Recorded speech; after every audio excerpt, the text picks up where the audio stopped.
한다. 네, 좀 알려주신 미씨를 저는 이제 교육 분야거든요. 그래서 이제 교육 분야이시군요. 네.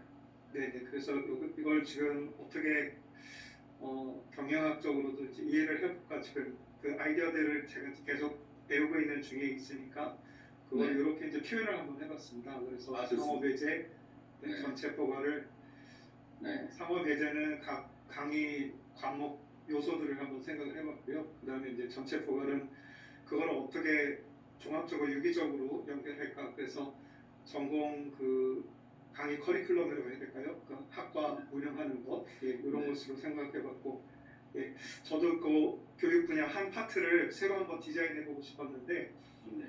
요 이론 바탕으로 또 이렇게 제시하면 좋을 것 같습니다. 예.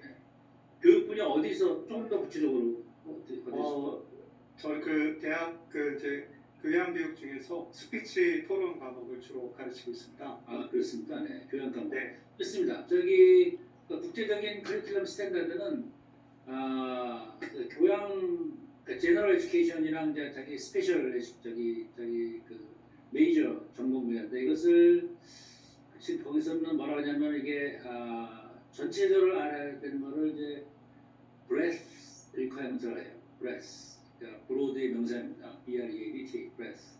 깊이 있게 하는 것을 이제 depth requirement가 돼요. 그 breadth requirement는 포괄적으로 알아야 된다는 얘기고, depth requirement는 깊이 있게 알아야 된다는 얘기인데, 미국의 대학 당국자는 이런 말합니다. 고등학교 때까지 꽤 지식이 미국에서 공부 열심히 해요. 우리나라 사람만 열심히 한다고 생각하는데, 아무나 하버드, 스탠포드 가는 거 아닙니다. 공부 대단히 열심히 합니다. 고등학교까지 공부를 꽤 지식을 역사 공부 이런 거 수학하고 다 이렇게 한 거를 잘 보세요. 대학교 1학년 가면은 미국 대학은 여태까지 배운 거를 이게 무효화시키는 작업을 합니다. 다시 시작한다 이거예요. 여태까지 배운 거를 무효화시키고 다시 배워. 이것을 unlearning of learning이라고 그래요. 멋있잖아요. 여태까지 learning한 거를 unlearning 시키는 거예요. unlearning of learning이라고 해요. 이게 교양과정입니다. 다 좀 내려놓고 딴 생각 하지 말고 들어야 해요. 사실 우리 교육이 좀 그런 거이지. 자꾸 여기나 물론 이제 도와주는 면에서 괜찮은데 일단 지식을 다 무효화시켜. 그래서 교양과정을 하기 때문에 미국은 대학교 4년이 사실 교양과정과 마찬가지예요. 그 전공 분야가 없어요. 그러니까 미국 대학교 4학년은 사실 일반적인 교양 과목입니다. 특히 전문 분야를 필요로 하는 경영대, 의대, 법대 이건 없어요.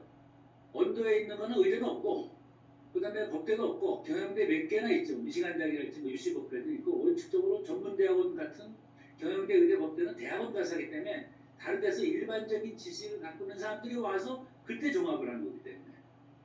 근데 우리는 대학 그러면은 최고의 지성의 전당인 줄 알고 여기서 다 전공 분야를 하는데 원래 선진국은 대학은 지성으로 가는 기초반입니다. 석사, 박사. 그래서 우리 자꾸 박사 알아오는 박사까지 가야 전문 분야가 됩니다. 어쨌든 이 전문 분야랑 그다음에 융합 분야를 적절히 섞어서 돼야 되는데 지금 이렇게 되니까 처음에 교양 과목을 듣고 전문 분야를 듣고 지금 다시 교양 과목을 하니까 굉장히 잘 들어오는 것 같아요.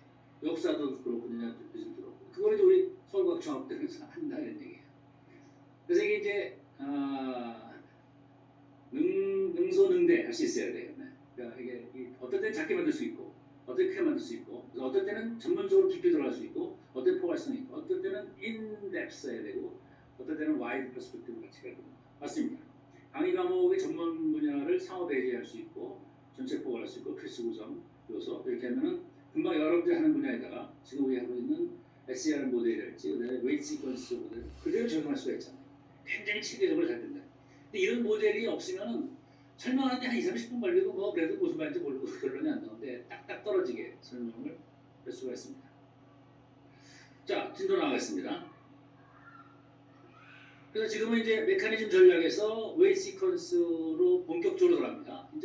이제 이게 정말로 웨이 시퀀스고 이게 웨이 시퀀스가 이렇게 의미가 있는 거구나. 말씀드렸다시피 아침에 일어나면 하는 게 내가 지금 무슨 할 일이 있고 어느 게 중요하고 어느 것부터 해야 될 것이나 마찬가지로 모든 의사결정자는 그렇습니다. 대통령이 일어나서 뭐 하시겠어요? 이 중에서 뭐부터 하지? 모든 의사 정책 결정자는 이거를 하는 거거든요. 한번 예를 보겠습니다. Hard choices. 아침에 일어나면 선택하기가 엄청나게 힘든 거예요. 뭐부터 해야 되느냐, 뭐가 중요하느냐. 예를 몇 개 들어볼까요?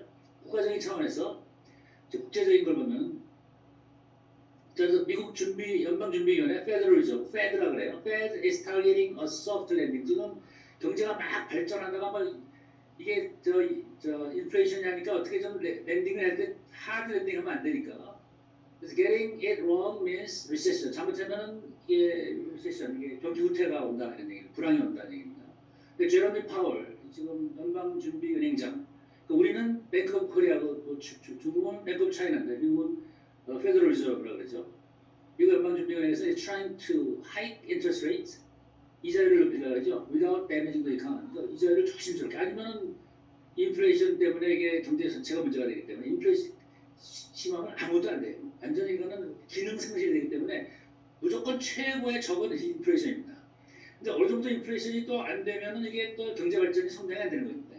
그러니까 아주 절묘한 고도의 기술이 필요한 게 이자율로 하는 그런 금융 정책이 되는 거죠. 근데 이제 이걸 얼마만큼 올려야 되느냐, 어느 게 더 중요하느냐, 지금 경제 성장이 중요하느냐, 아니면 불황을 잡는 게 중요하느냐, 이게 항상 기로에 서 있는 거예요, 의사결정이. 국가적으로 그렇고요. 기업으로 보면 일론 머스크 비즈니스 타이스 투 차이나. 일론 머스크가 너무 차이나에 가 있어요. Create unease in Washington, China may gain access to the classified information of space. 그러니까 일론 머스크가 중국에 가서 스페이스 X랄지 테슬라의 부품 조달을 주로 중국 부품 조달 업체한테 조달하는데 이러다 보면은 미국의 하이텍이 중국으로 지금 넘어가고 왔다 갔다 하니까 아무리 프라이빗 섹터이긴 하지만 중국 정부로서는 그렇지 않아도 뭐 화웨이 등등의 주도권 전쟁이기 때문에 굉장히 신경을 써가지고 지금 이거 어느 정도의 중요성이냐, 어떤 순서로 막느냐 항상 가중치량 순서에 고민을 하고요. 개인적으로는 재밌는 게 이것도 이제 우크라이나 전쟁인데 러시아의 노벨상 수상자가 자기 메달을 팔아가지고 우크라이나 난민들한테 도와주기로 결정을 했어요. 대단한 사람. 지금 러시아에 있는 사람이 반체제인데 아직 안 잡혀가는지 모르겠어. 자기 노벨상 받은 거를 팔아가지고 거기는 난민을 도와주니까 고민했을 거 아니야. 어느 게 중요한 겁니까? 메달을 지키는 게 중요하냐, 난민을. 그러니까 항상 이 가중치와 순서에 의해서 고민을 한다 이게. 종류는 다를지언정. 우리나라 국내로 들어오면은 얼마 전에 이창용 이번에 한국행장 된 사람이 그때 고민하는 게 한국의 금융 정책은 성장을 생각을 해야 되고 물가를 생각을 해야 되고 당연히 그 다음에 금융 안정을 생각해야 된다. 어느 게 중요하냐가 지금 자기 고민거리가 이거예요. 어느 걸 우선으로 하느냐가 고민거리라는 얘기죠. 그 다음에 기업적으로 보면 삼성전자가 하드웨어로 계속 가야 되느냐 소프트웨어로 가야 되느냐. 애플은 이미 하드웨어는 많이 포기했고 다 이게 다른 데가 하청 주고 그러잖아요. 박스콘 중국 같은데. 근데 삼성은 아직도 자기가 자기 지분을 갖고 하는 거니까 어느 정도 가중치량 순서를 해야 되느냐. 지금 이게 자동차로도 들어가고 싶고 바이오로 들어가고 싶은데 어느 정도 가중치로 어느 정도 비중으로 들어가는. 사실은 다 가중치량 비중이고요. 또 재밌는 게 우리 바로 최근에 청와대 이전을 할 때 공약 국민과의 소통으로 청와대 이전한다 그랬는데 공약을 했는데 이게 해봤더니 생각보다도 훨씬 불편해요. 뭐 안보 문제도 있다고. 그러니까 처음에 이 공약을 발표할 때는 이 공약 국민과의 소통이 중요하다는 것이 굉장히 가중치였는데 이게 하고 났더니 가중치가 변하는 거야.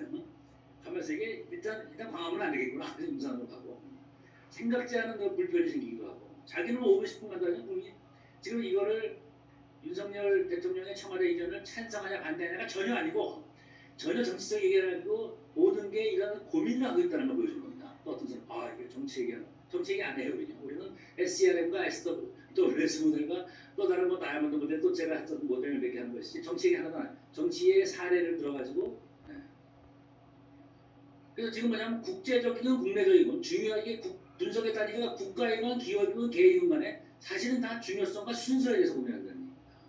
그래서 이걸 좀 더 훈련이 돼 있으면 의사결정할 때 훨씬 도움이 된다는 얘기가 되죠. 여기서 이제 한국의 이슈가 여기서 이 정책과 전략의 차이점을 해가지고 교수님께서 잘 정리해 놓으신 게 있는데 이번에는 강의를 못 하셨고 나중에 뭐 기회 있을 때 이런 데서 정책과 전략의 차이점을 한번 말씀을 주실 수 있을 것 같습니다. 자, 우크라이나랑